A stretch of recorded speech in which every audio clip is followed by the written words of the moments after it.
The National Defense Authorization Act, or the NDAA as it's commonly known, establishes the budget for the U.S. military.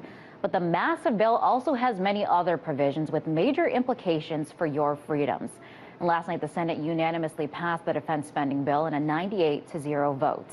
Now, we've compiled the top 5 things you should know about this more than $631 billion bill. And at number 5, contractor agreements. This is thanks to an amendment sponsored by Senator Ron Wyden. And what it does is require the Pentagon to disclose when it enters into indemnification agreements. And this is where one party agrees to protect another party from being sued. An example is the KBR, the largest military contractor. A Portland jury ruled that it must pay $100 million in damages for exposing veterans to toxic chemicals. But the company is now suing the U.S. Army Corps of Engineers because it says it's protected by an agreement with the Pentagon. And at number 4, Cyber Combat Command. This would require the Pentagon to consult lawmakers if it wants to raise U.S. Cyber Command to an all-out combatant command. In other words, Congress needs to know when warfare is shifting from cyber war to actual war. And at number 3, embassy security.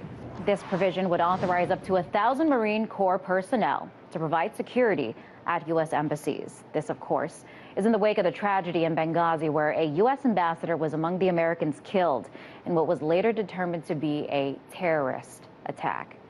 And at number 2, veteran mental health. The suicide rate among members of the military is skyrocketing. This past year, there were more veteran suicides than total soldiers killed in Afghanistan and Iraq since those wars started.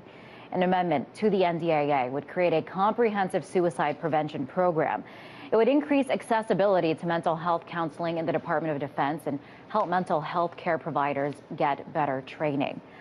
And in at number 1, a Gitmo detainee transfer ban. Now, this one is raising the most concern in the White House.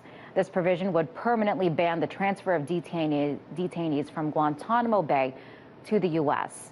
Now, the White House has threatened to veto any restrictions on its ability to transfer prisoners to other countries, and that is exactly what this bill does. Well, now that the bill has passed the Senate, it goes to a joint conference between the House and Senate before it heads to the president's desk for his signature. And as you've seen, many aspects of it are controversial, so it's likely its current form could change. In Washington, Liz Wall, RT.